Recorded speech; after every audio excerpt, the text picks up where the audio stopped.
Hello. Welcome to प्रथम IAS. तो आज है आपको 16 और 17 दिसंबर की जो करंट अफेयर्स होगी वो हम देखने वाले हैं यहाँ पे। तो चलिए बिना किसी देरी के हम स्टार्ट करते हैं आज की कुछ इम्पोर्टेंट जो है आपको करंट अफेयर्स। और हम यहाँ पे कवर करेंगे the Hindu, the Indian express और जो मिंट है उसकी कुछ इम्पोर्टेंट खबरें। तो चलिए बिना किसी देरी के हम स्टार्ट करते हैं। तो सबसे पहले आपको यहाँ पे रक्त से कार्पो, जो कि लद्दाख की पहली जीआई टैग वस्तु है, प्रोडक्ट है। और ये एप्रीकोट है, एक याद रखिएगा, रक्त से कार्पो इज़ एप्रीकोट। और इसमें कार्पो का मतलब होता है वाइट और रक्त से का मतलब होता है सीड्स। ठीक है, तो ये वाइट टाइप की एक एप्रीकोट है। इस पर हम एक डेडिकेटेड ऑलरेडी वीडियो बना चुके हैं, आप हमारे प्लेलिस्ट में जा करके देख सकते हैं, एट प्रथम आईएएस मिक्स। ठीक है, आगे चलते हैं। एम्स जो है वो जो दिल्ली वाला, उसको जो कैंपस है उसका उसे डिक्लेयर कर दिया गया है टोबैको फ्री जोन। और मैं आपको बता दूं ये जो है ना पार्टिकुलर चीज़ कि सिंस हमारे कंट्री में टोबैको जो कि एक तरीके का नॉन कम्युनिकेबल डिजीज़ आता है, उसमें इजाफा बहुत देखने को मिला है। ठीक है, तो सेक्शन 4 जो है ना कोटपा का एक्ट, जी हाँ, उसके अंतर्गत यहाँ पे बैन कर दिया गया। और इवन जो पेशेंट वहाँ पे दिखाने के लिए जाएंगे उन्हें भी फाइन लगाया जाएगा अगर वो तंबाकू खाते हैं। तो कोटपा का जो फुल फॉर्म है यहाँ पे क्या है, तो आपको पता है द सेंट्रल गवर्नमेंट ने इनेक्टेड किया था the cigarette and others tobacco product prohibition of advertisement and regulation of trade and commerce product production supply and distribution act, that is COTPA, in 2003 में। और इस तरीके से जो है ना सेकंड हैंड स्मोकिंग जो होती है एक तरीके से वहाँ पे आपको बचने को मौका मिलेगा। तो यह बस आप याद रखिएगा कि एम्स दिल्ली जो है ना वो टोबैको फ्री जोन घोषित कर दिया गया है। आगे बढ़ते हैं। इसरो ने एमओयू साइन किया है एक सोशल अल्फा के साथ मिलकर के, स्पेस टेक इनोवेशन नेटवर्क्स। इस पे भी ऑलरेडी हम वीडियो बना चुके हैं, तो आप जा के देख सकते हैं। और ये जो आपको स्पेस टेक इनोवेशन नेटवर्क्स है, इसको शॉर्ट में स्पिन बोलेंगे। और इसे हाल ही में जो है ना इंडियाज़ फर्स्ट डेडिकेटेड प्लेटफॉर्म के फॉर्म में, स्पेशली जो अब हमारे इंडिया में प्राइवेट सेक्टर की इन्वॉल्वमेंट हो रही है आपको स्पेस में, तो वो चीज़ें यहाँ पे आपको बूस्ट करेगी प्राइवेट सेक्टर्स को। ठीक है, तो यहाँ पे इनोवेशंस, क्यूरेशंस एंड वेंचर्स को किस तरीके से डेवलपमेंट किया जाए, ये सारी चीज़ें किया जाएगा, तो याद रखिएगा। फिर आप यहाँ पे देख रहे हो इंडियन रेलवे ने अचीव्ड किया एक रेयर फिट, मतलब एक बहुत बड़ा इतिहास बनाया है कि एक एस्केप टनल T49 जो बनिहाल सेक्शंस जो आपका जम्मू कश्मीर में है, सांबेर एंड खाड़ी station on the Katra Banihal section, वहाँ पे इस पार्टिकुलर टनल को बनाया गया, एस्केप टनल को। और ये जो प्रोजेक्ट है ना, ये पार्ट है Udhampur Srinagar Baramulla rail link project का। और इसकी लेंथ जो है एस्केप टनल की वो लगभग 13 किलोमीटर के आसपास है। ये longest escape tunnel of India है। तो याद रखिएगा ये बहुत इंपॉर्टेंट है, क्योंकि हम लोग जब से यूटी यूनियन टेरिटरीज बनाया है जम्मू एंड कश्मीर को बाइफरकेट करके, तब से हम लोग की जो एक तरीके से जम्मू कश्मीर को दूसरे रूप में देखने का जो नज़रिया वो बदल गया। और यहाँ पे गवर्नमेंट ऑफ इंडिया ने after converting into Yutu specially बहुत सारे इंफ्रास्ट्रक्चर प्रोडक्ट यहाँ पे डेवलपमेंट किया है, चाहे वो चेनाब रिवर पे आर्क ब्रिजेज हो या बहुत सारे टनल्स, ताकि लोगों को जो है ना 12 मास 3600 दिन जो है आराम से क्या होता रहे, आपको यहाँ पे इंफ्रास्ट्रक्चर मिलता रहे। जी हाँ, आगे बढ़ते हैं। देखिए लद्दाख में एक हानले जगह है, वहाँ पे इंडिया की पहली डार्क स्काई रिजर्व, जैसा मैंने आपको बताया आफ्टर बाइफरकेशन बहुत ज़्यादा ध्यान दिया जा रहा है दोनों यूटीज़ पे, क्योंकि दोनों यूटीज़ जो है ना वो टेरर से ज़्यादा प्रभावित थे, स्पेशली जम्मू एंड कश्मीर की जो कश्मीर वाली रीजन है। तो यहाँ पे इस दोनों रीजन में बहुत ज़्यादा फोकस दिया जा रहा है। तो 1073 स्क्वायर किलोमीटर की एरिया है हानले लद्दाख में, वहाँ पे फर्स्ट डार्क स्काई रिजर्व। और वहाँ से आपको जो है ना नाइट स्काई सेंचुरी मिलेगी, ताकि आप जो है अच्छे से एस्ट्रोनॉमी के रिलेटेड जो है ना दूर दूर जो खगोलीय पिंड सब है उसे आप आराम से देख सके आकाश में रात के समय में। देखिए एक कुदम्बश्री है, स्पेशली यहाँ पे मैं बात कर रहा था आपको, एक कम्युनिटी है आपको यहाँ पे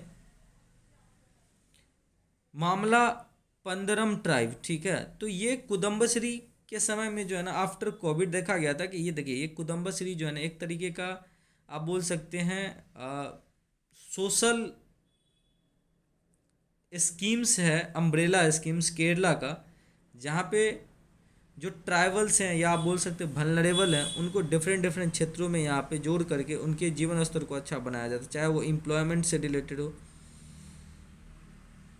तो कुदम्बश्री जो है आपको ये केरला की, तो मला जो ये जो मलम पंडरम ट्राइब है ना, इन्होंने अभी हाल ही में जो है ना ये सबरीमाला की जो फॉरेस्ट है उसको पिलग्रिमेज को आने से पहले जो है ना, जो रास्ते में यहाँ पे लेटरिंग होती है प्लास्टिक की, उसको हटाने का काम, मतलब स्वच्छ भारत मिशन की तरह इन्होंने काम किया है। तो अच्छी चीज़ है ये सब सारी, जहाँ पे लोगों को एक तो प्रोत्साहन मिलती है सफाई के लिए, और साथ साथ पिलग्रिमेज को भी यहाँ पे बढ़ावा मिलेगा।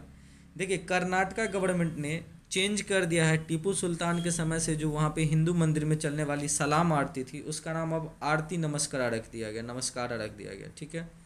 और ये अभी जो बसवराज की जो गवर्नमेंट है कर्नाटका में, उन्होंने इस तरीके का नाम जो है, और ये 18th सेंचुरी की जो इस्लामिक एक तरीके से टीपू सुल्तान वहाँ के सुल्तान हुआ करते थे, उन्हीं के समय में चालू किया गया था। तो याद रखिए कर्नाटका से रिलेटेड है। देखिए गवर्नमेंट ऑफ इंडिया ने हाल ही में 9 कुछ वस्तुएं थी जिसे जीआई टैग दिया था, जिसमें से एक का ऑलरेडी हम लोगों ने देख लिया है कि लद्दाख की एप्रिकॉट थी। तो उसी 9 में से एक था तेलंगाना का तंदूर रेड ग्राम, उसको भी जीआई टैग मिला। इस पर हम एक डेडिकेटेड वीडियो लाएंगे, तो बस अभी आप ध्यान रखिए तेलंगाना की तंदूर रेड ग्राम को भी जीआई टैग मिला है। देखिए एक ग्लास ब्रिज, मैं आज इंस्टाग्राम चला रहा था तो वहाँ पे मैंने देखा कि ग्लास ब्रिज के बारे में, तो ये राजगीर बिहार में है, ये देश की सबसे पहली ग्लास ब्रिज है, और इस तरह की ग्लास ब्रिज आपको चाइना में मिलेगी।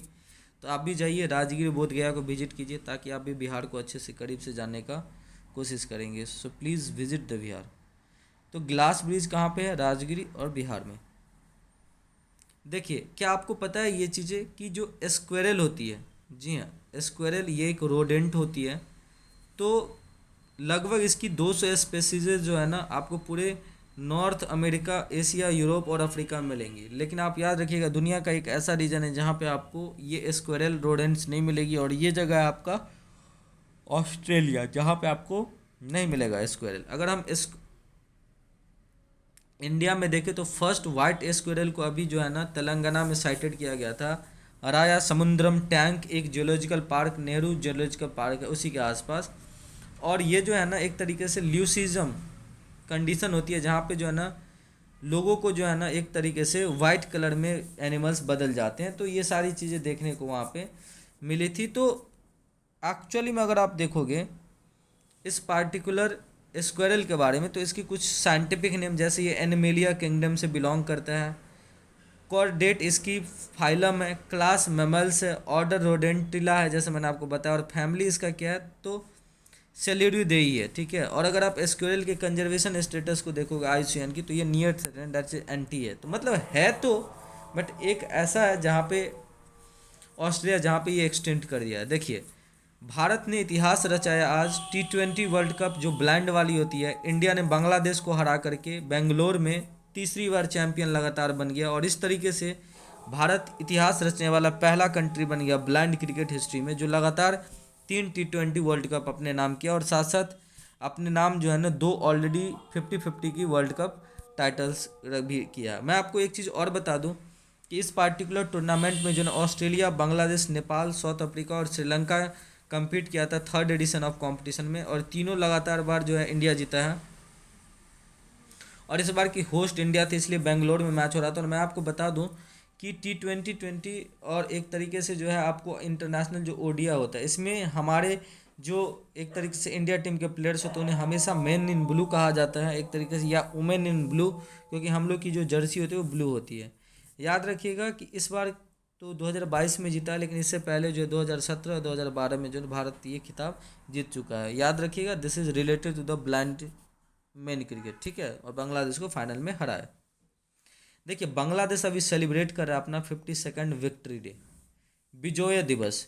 जी हाँ, जिसे हम इंडिया में विजय दिवस बोलते हैं, उन्हें वो लोग बंगाली में विजय दिवस बोलते हैं, और ये मार्क करता है लिबरेशन फ्रॉम पाकिस्तान इन 1970, जिसे हम इंडिया की 1970 इंडो पाकिस्तान वॉर के नाम से भी जानते हैं, जहाँ पे ऑपरेशन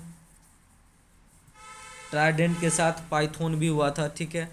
तो 1971 में इसी दिन मतलब 16 दिसंबर के दिन एक तरीके से पाकिस्तान आर्म फोर्स जो है ना वो जनरल ए नियाजी ने सरेंडर किया था बिफोर द इंडियन आर्मी, और जो मुक्ति वाहिनी लिबरेशन फोर्स था बांग्लादेश का, और किनके, तो उस टाइम के जो बंगबंधु आप जिसे बांग्लादेश के बोल सकते हैं शेख मुजीबुर रहमान जी, उनके नेतृत्व में, और 90,000 से ज़्यादा ट्रूप्स जो है ना एक तरीके से सरेंडर किया था। और याद रखिएगा ये जो 9 मंथ की लॉन्ग स्ट्रगल थी वो पीपल ऑफ बांग्लादेश को ज़िंदगी भर हमेशा याद रहता है कि हम लोगों ने उनको किस तरीके से लिबरेट कराने में अपनी भूमिका निभाई थी। तो सबसे पहले मैं आपको बता दूं कि ये जो 90,000 की जो एक तरीके से यहाँ पे सरेंडर हुआ था ना, ये आफ्टर वर्ल्ड वॉर 2 सबसे बिगेस्ट सरेंडर था किसी भी कंट्री का दूसरे कंट्री के सामने।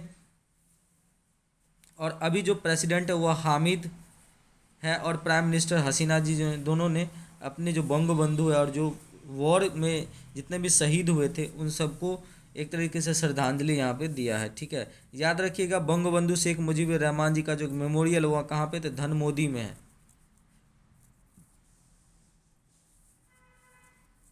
ओके, अब मैं आपको बताता हूँ अभी हाल ही में इंडियन गवर्नमेंट ने ओडिशा का जो एपीजे अब्दुल कलाम आइलैंड वहाँ से अग्नि 5 जो नाइट विजन पे भी चलेगी, इसको 7,000 तक किलोमीटर तक मार करने की क्षमता अग्नि 5।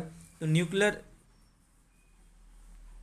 आर्म वाली ये एक तरीके का मिसाइल है जो इंटर कंटिनेंटल मिसाइल है, और इसकी रिड्यूस्ड पहले के रिस्पेक्ट में 20% कम हो गया, और ये नाइट में भी चल सकती है। तो रीज़न क्या है कि चाइना बौखला गया है, बौखला इसलिए गया क्योंकि अभी अभी दोनों के बीच में फिर से क्लैशेस हुई है। ईस्टर्न जो आपका तवंग एरिया है, कहाँ पे, अरुणाचल प्रदेश में। तो ये देख करके चाइना तिल मिला गया, और वो यूएन में जा करके बोला कि भाई देखो ये जो है रिजोल्यूशन 1271 की जो है ना एक तरीके से वायलेट करती है। तो ये सारी चीज़ें वो बोलने की कोशिश की। और याद रखिएगा इससे अभी भी पावरफुल जो है ना चाइना के पास है, डोंगफेंग 4 करके एक उनका मिसाइल है, वो 12,000 से लेकर के 15,000 तक की किलोमीटर इसके लिए, और इंडिया के पूरे पार्ट्स को कवर करता है, फिर भी बौखलाया हुआ। क्यों? क्योंकि चाइनीज सामान है, पता नहीं उनका चलेगा या नहीं चलेगा। तो इसकी वेट जो अग्नि 5 वो उसको 20% पहले के वर्जन के रिस्पेक्ट में हो गया। तो उम्मीद करते हैं सेशन बहुत अच्छा लगा होगा, और अच्छा लग रहा है तो प्लीज़ हमारे चैनल को सब्सक्राइब कीजिए। Thank you so much for watching this video. बहुत बहुत धन्यवाद, आभार।